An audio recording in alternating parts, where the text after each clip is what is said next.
हेल' लोगोफोर नोंथांमोनखौ बयखौबो आंनि बे मिनि ब्लगाव फिन खेबसेबाव बरायफिननाय थालायबाय दा बावैसो आङो माने गांजेमा बाजारनिफ्राय फैबाय आरोना गोरोमफ्रुजोब्बाय हेलमेट हमनाय जायब्रुं जाखाजोबो आरोना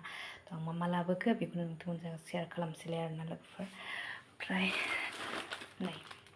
पापर दाउदै जाग्रा आरोना लोगोफोर बे ओमफ्रायहाय बायगोन सिबुं लाबोलायबाय नै मैद्रु सिबुं नै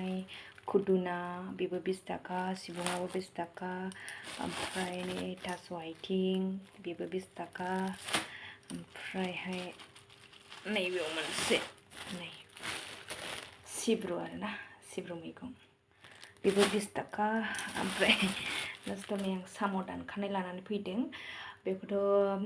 80 थाखायाव फानो आरोना केजि दानखानाय नालाय ओमफ्राय आं दा बेखौ 60आव लाबोबाय ओमफ्राय लास्टआव आं खोन्थानो लास्टथ' नङा बियो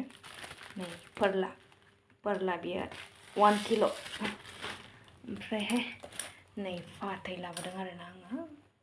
फाथै नांगौ जादों थ' बेखौ लानानै फैबाय बेखिनि आरोना बेखौनो आङो शेयार खालामनानै आंनि बे मिनि ब्लगखौ एसेयावनो दोनथ'नाय जाबाय बाय बाय बयनिसिमबो